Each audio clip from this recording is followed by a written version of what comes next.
কোনো ওই দুইজনকে বাদান, ওই মেয়েটাকে, ওই পুরুষটাকে বাদান অ্যারেস্ট করা হয় না। সরকারকে বলবো এদেরকে নিয়ে আপনি আপনার ধরিয়া নিয়ে আইনের আওতায় নিয়ে বাদান আইনসম্মত আপনার কোরআনের বিধান অনুযায়ী আপনি বিচার করেন। আপনি যদি একটা সঠিক বিচার করেন, আর কোনো ভাই কোনো শয়তান এই নিজের বোনকে বাদান বিয়ে করতে সাহস পাবে না। চিল্লাপান ঠিক কিনে? এইটা যদি বিচার না হয় দেখবেন আবার ধীরে ধীরে এটাও চালু হয়ে যাবে। জোরকার নাউজুবিল্লাহ। তাহলে এগুলো হলো শয়তানির লক্ষণ। কি লক্ষণ? তাহলে যে আপন ভাই আপন বোনের সাথে বিয়ে যে করে তারা কি? শয়তান। জোরকার কি? শয়তান। আমি তো হামুর সম্পর্কে আপনাদের জিন সম্পর্কে ধারণা দিয়ে আমি বাস্তবের সাথে কোরআন দিয়ে হাদিস দিয়ে আপনাদের বুঝে দিই। জিকির করুন লা ইলাহা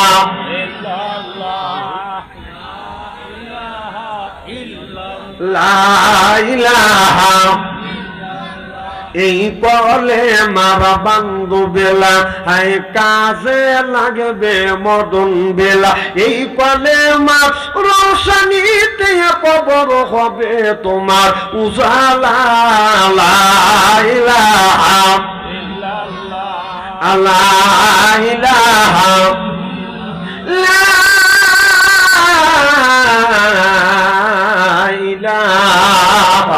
ইল্লাল্লাহু মুহাম্মাদুর রাসূলুল্লাহ সাল্লাল্লাহু আলাইহি ওয়াসাল্লাম। আমার ভাইরা, আমার বিশ্ব নবী মা খাদিজাতুল কুবরাকে হাত ধরিয়া জান্নাতের মধ্যে বাঁধান ঢুকাইয়া আমার নবী বাদান চলে আসবে হাসরের ময়দানে। আমার নবী এসে আবার আল্লাহ চেয়ারের বাম পাশে বসবে।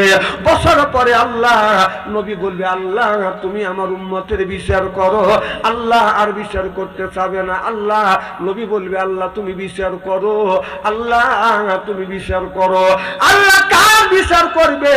আল্লাহর নবী সর্বপ্রথম হযরত আবু বকর সিদ্দিকের আমলনামা আল্লাহর সামনে আল্লাহর কাছে টেবিলের উপরে রাখবে আর বলবে, আল্লাহ মন যদি ইচ্ছা যদি হয় আমলনামা দেখো, না হয় না দেখো। আল্লাহ নজর করে দেখবে। হযরত আবু বকর সিদ্দিকের আমলনামা দেখে আমার আল্লাহ খুশি হয়ে যাবে। চিল্লাকান আল্লাহু আকবার। আল্লাহ আল্লাহ মিকুনা শামসু কামা, আল্লাহ আল্লাহ মিকুনা আরদু জামা, আনতুম আওলানা বাসতুম মুসলিম কিসানা আনতুম আওলানা বাসতুম মুসলিম হোতা কাম হয়। চিল্লাকান আল্লাহু আকবার। আল্লাহ বলবে, বন্ধুরে তোমার আবু বকরের আমলনামা এত সুন্দর। আবু বকরের আমলনামা দেখে আল্লাহ খুশি হয়ে যাবে। আল্লাহ তখন থেকে বাদান এই মানুষের ভালো মন্দ বিচার করবে।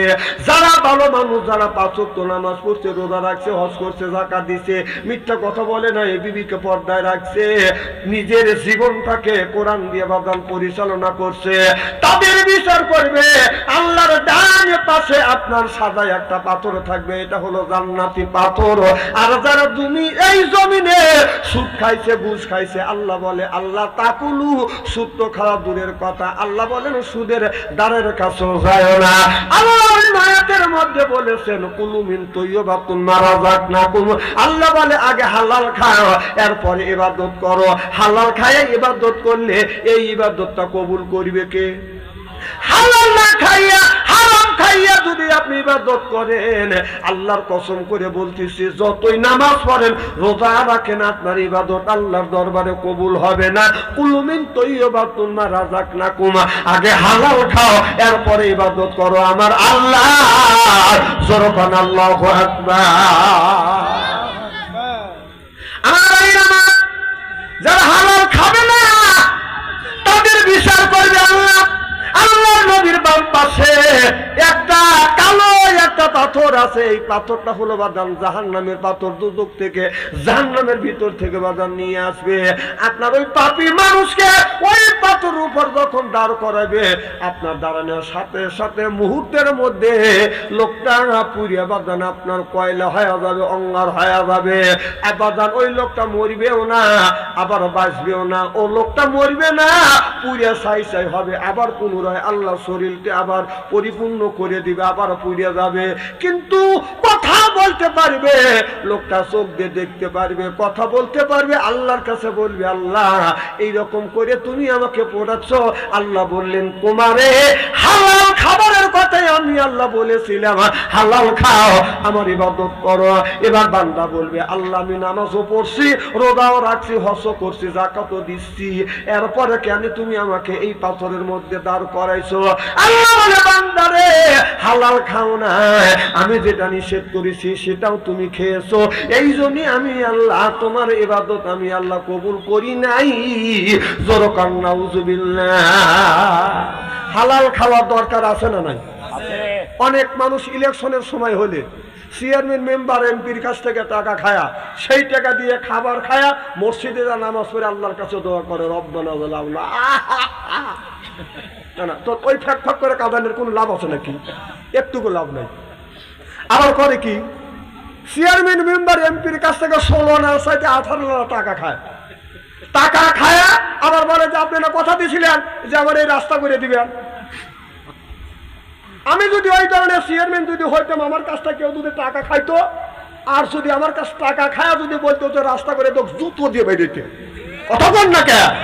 এখনকার চেয়ারম্যান মেম্বার এমপিরা ভালো দেখে তাদের কাছ থেকে টাকা খাওয়ার পরেও রাস্তার দাবি করে ওরা কিচ্ছু বলে না, আমার মতো লোকের জুতো দিয়ে বেরিয়েছে। না না, ওরা উঠে গেলে আমার কিছু করার নাকি? সব দিন সব সময় সব ওয়াজ চলে না, কি কর চলে? চলে না। তারপরে আগামী